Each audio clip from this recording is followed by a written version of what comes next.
Hello and welcome back to the second to last part of Kirby Squeak Squad. We're moving on to World 8, and it is in space! Gamble Galaxy. Kirby in space.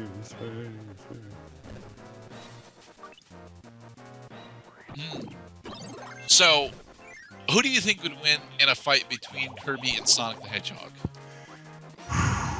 Well, we're on Sonic's turf right now. This is the second to last. This is the Wing Fortress level of Sonic 2. We're higher up in the atmosphere than they were in Wing Fortress. Well, given that Kirby can actually absorb powers, he has a spin dash that's worth a damn that won't send you flying off into goddamn outer space. I think he would defeat Sonic here. Kirby only has a spin dash if he's got the wheel power though. None of his other abilities really have all that great of movement on steroids except for Tornado and Wing.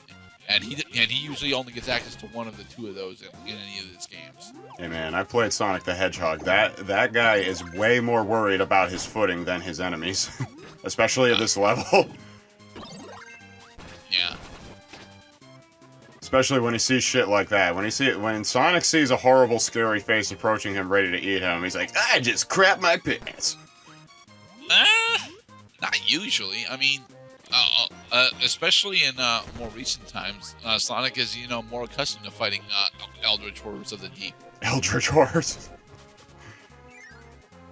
Yes, the mystical creatures in Sonic the Hedgehog, now that you mention it, are, well, they're kind of few and far between. They're mostly robots that are designed to look like the creatures whose souls they had taken up. Actually, no, there is some mysticism in Sonic the Hedgehog. Yes. Like the Chaos Emeralds. The Chaos Emeralds are a mystic element, although a lot of the time they are actually denoted as a science element. Now that Kirby is thoroughly immersed in science, he needs... Nah, Kirby is not honestly thoroughly immersed in science. He actually has quite a bit of magic in his universe too.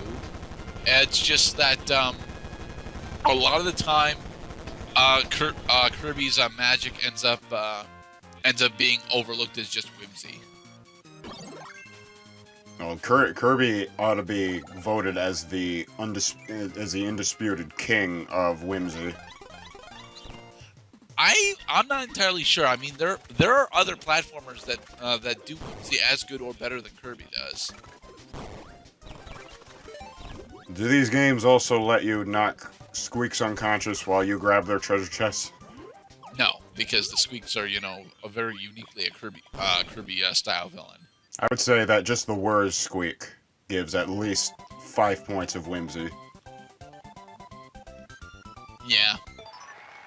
UFO Scroll memorized. I hate UFO, but the memorizing UFO does give one very important power-up.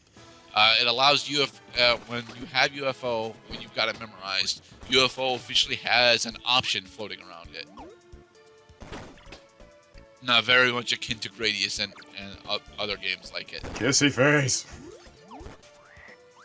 And what is the option that is similar to Gradius do in this game? It's a defensive orbital, and it has spark properties. So is it an extra hit or is it like passive defense? It's passive defense. Nice. Damn it! No! Kirby, trying to speed through and end up in a bottomless pit. Sit down at the dinner table when you're hungry.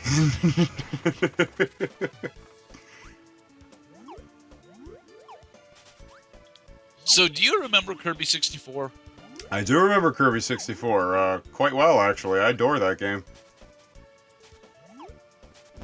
I bring it up because the memorized version of Cutter in this game reminds me a lot of Cutter Plus in Kirby 64. Well, it's just a gigantic, saw-like boomerang that goes around and obliterates everything. Yeah. Yeah, that was cool.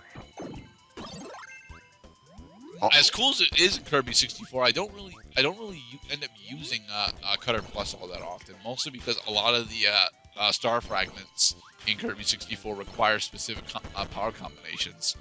Yes, they do.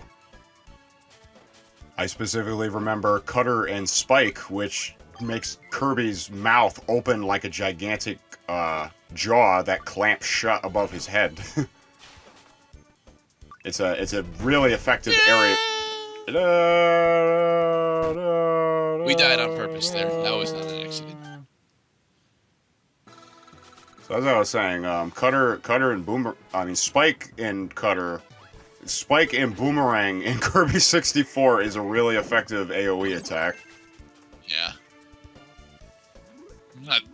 Yeah, that's the that is the guillotine one, right? I'm trying to think of the right word. It's not a vice. It's Are you sure? Because that if you're not gonna call it a vice, then you kind of have to call it a pincer after the Pokemon. Pincer. That's what it is. It is a pincer. You're right. Okay. It's a pincer attack. Ow. No, Kirby. Do not try to swallow things in midair again. Now, specifically because it doesn't freaking work. That's one of the things that I really wish they would actually address in Kirby games. Or if you're holding a power up, you cannot swallow it while you're in midair. Do you think they should make it so that you can? I think that they should make it so that you can. It would alleviate more than half of my bottomless pit deaths. Well, I mean, you die so far from what I've seen. You die so seldom in this game that I think it would just make it too easy. It would make it too easy, but you know what? I actually really like my Kirby games to be almost as easy as possible. Nobody wants to see Kirby die. Yeah, he's too cute. He's too cute. He has to live. There's the Emerald. There's the Emerald Sport Queen. And there's the end of the Kirby Ghost Battle. Yay. Kirby's a ghost. Now what this does is this applies this spreads out the Kirby Ghost power to a bunch of different all of the worlds around. And the Kirby Ghost power is not something I'll actually be showing off, but it's very much a physical variant of the old TAC/copy ability from Superstar. Although you have infinite hover while you're under Ghost, as opposed to the old copy ability. Hmm. So, God damn it! So many of those. So we will start seeing ghosts throughout the levels? No, because they don't show up in World 8 for some reason. Ah. Even though World 8 was the level in which we finally unlocked them. Yep.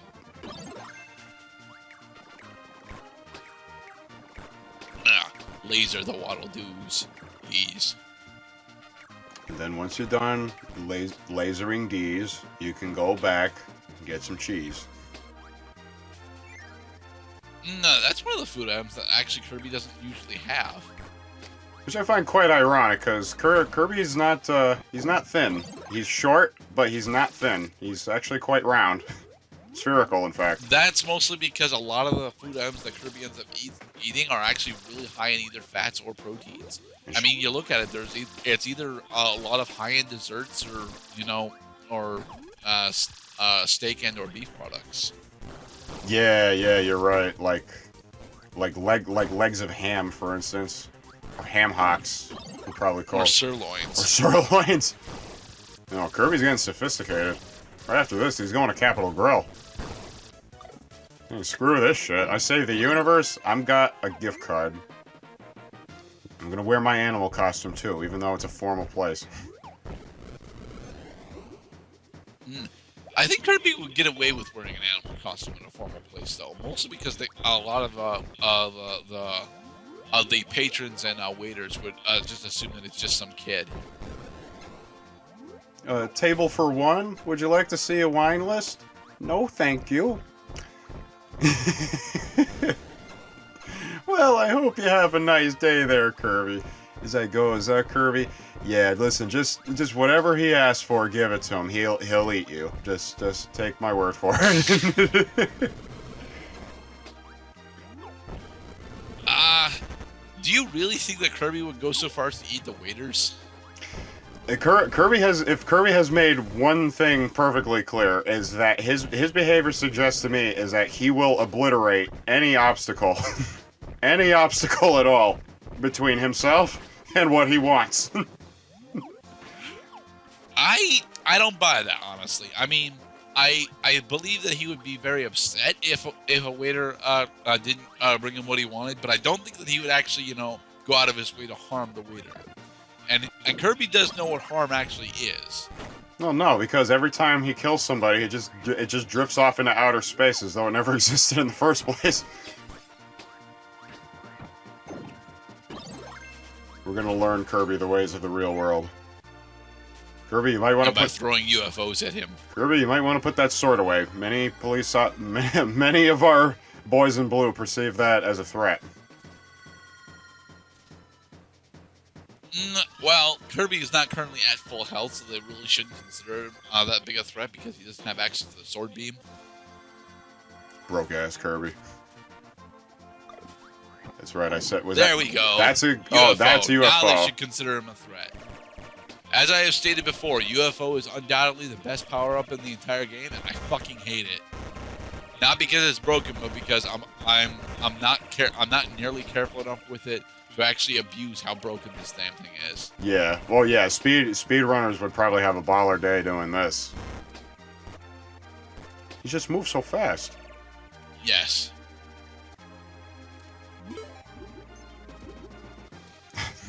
Eat the cherry. I'm not gonna lie, with this, got the mystery power up. That emerald spray paint he's got on makes him look just absolutely gorgeous. I think it makes her a very interesting topper to the UFO. Yeah, nice green and gold. I mean orange. It's green and orange, turquoise even. You know what it is? I think it's because of how close it is to a true like blue orange. What do you call it? Combination. Compliment, maybe. Ludwig? Go away. Nobody likes you, Ludwig. I pick up all the food, and then flee! There we go. One up, yeah! And so I think this is where we get the chalk spray paint. That's our last one for the game, right?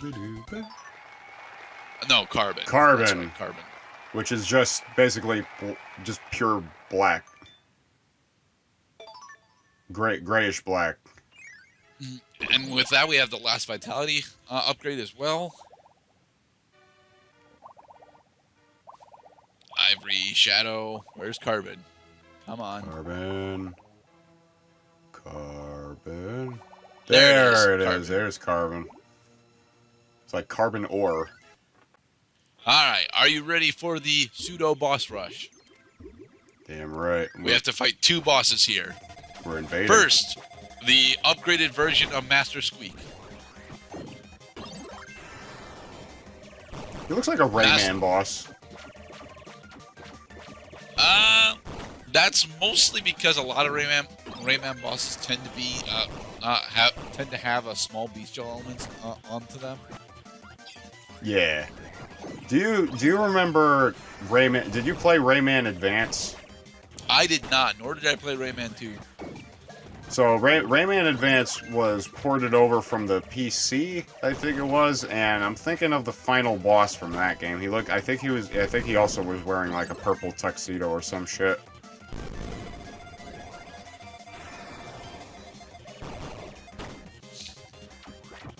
Menacing mice. They don't play nice. Come on, Kirby, you can do it. Alright, screw UFO, spam tornado at him. Spam tornado. Fuck it. He doesn't play fair. He plays fair, it's just I suck with UFO too much. Oh so. God, no. Oh. So freaking clutch. Kind of. It's tornado. Tornado is... That's it.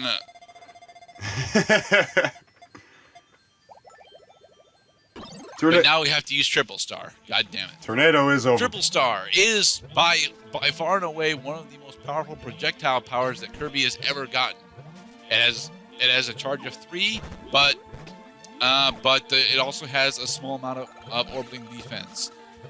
And you can direct, and if you are standing, you can actually direct you can direct the attack that you want to send out from the triple star mallet. Now, I actually dislike the triple star mallet, not because it's too powerful, but because it's not Tornado, and Tornado is better. If it wasn't for overpowered shit like Tornado, we wouldn't even have beaten the final boss. Well, not the final boss, but one of the final bosses just now. Yeah. Corrupted Master Squeak. But what was it that corrupted Master Squeak, you may ask? Well, it's one of our old recurring villains, or a permutation of thereof, Darkstar. Darkstar. I am convinced that Darkstar is supposed to be dark matter, but I'm not entirely sure. And as we all know, and as most of us know, dark matter is very much a kind of mutation of Nightmare.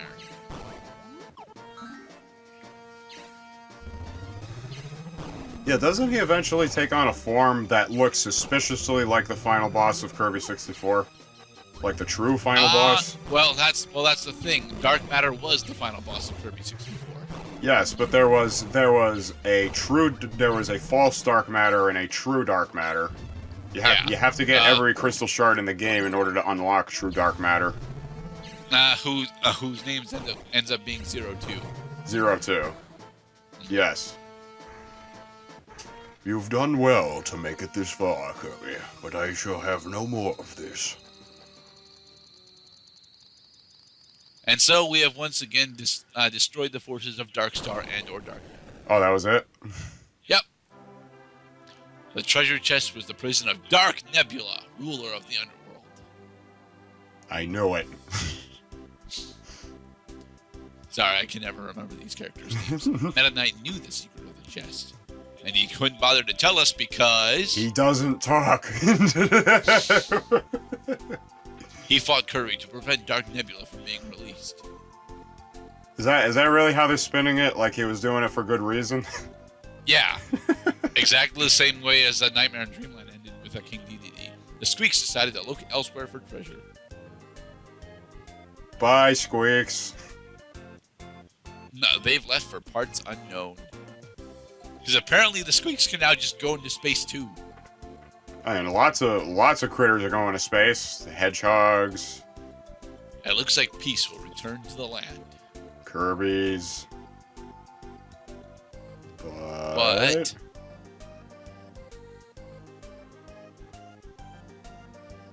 where did that slice of strawberry shortcake disappear to? More than likely, the Squeaks ended up eating it. Thoughts of that lost snack fill Kirby's head as he goes home. It's okay, Kirby. You could always get another one. He can. He is the savior of Popstar like 7 times over by now. If they don't bake him a cake, it's like they don't even know him. They love Kirby, though. And here we have credits. Credits! All in all, I really like Kirby Squeak Squad. It's a bit easy. It's kind of short, but you know what? It's really goddamn fun. I like the scroll system, although a lot of the upgrades don't actually do all that much. I love the spray paint system because, you know, although it's completely cosmetic, it does change how you perceive Kirby, and honestly, that can be an entire thing all on its own. I like the challenge that the chest posed without because it's decently challenging without being overly challenging for the most part. And I only really dislike one of the bosses, and that's Kracko and Fake Kracko. Yeah. So would you recommend this game to your friends and family, Mr. Cloud? I might recommend it to my 9-year-old cousin. I'm not sure how my other adult siblings would appreciate Kirby quite as much as we do, although he is adorable and he's sure to capture the hearts of many. I was going to say I enjoyed watching these again, actually, because you know I've always liked just how Kirby looks. Just his character is instantly likable. The environments are always like really fun and pleasant, and there's not a lot of like menacing stuff to take you out of it. Mm-hmm. And not to mention, you know, this all predicates on Kirby wanting a piece of cake. which I think is just so unique that it's both unique and relatable. When someone steals your food, you really want to understand why they stole your food and maybe get it back from them, assuming it's still available. It also makes for a good prank video compilation where these guys will just go up to random strangers who just bought lunch and start eating their French fries. You know, that is a life lesson. Actually, you should not take somebody's food without their permission. Yeah. But Kirby doesn't ask permission though. He just kills you. If you're lucky, he eats you. See how hungry he is? Yeah. He's taking his hunger back to Popstar, where many will die. A slice of strawberry shortcake. A short while later. Wait, did they really just give away that he was gonna get the cake? Yay! He got the cake! A delectable strawberry shortcake arrives for Kirby from the Squeaks. I believe this is the ending that you get for 100%. Perhaps it's an apology for all the trouble they caused. So it's okay. This is what I wanted. But Kirby doesn't really care why they said it. It's snack time! Yay! With shortcake waiting to be munched, Kirby is truly happy at last. Open wide. Here comes the cake. Come on. They could have had at least one animation, the end, of him actually eating the cake. We made it this time. He's gonna eat it. Don't worry. Hope he enjoyed the game. Here's a nice, funny picture of Kirby. I like the soundtrack too. It's very cheery. Yeah. Yeah, this is sit back, relax. Maybe heat yourself up a piece of pie and put some ice cream on it. You won. Complete. You can now play Sudden Death Boss Endurance. Look at all those boss trophies. The cake! Alright, and in the next part, we will show off what Boss Endurance actually is. Yeah. We're not showing off extra mode, though. Fuck extra mode. Fuck extra mode.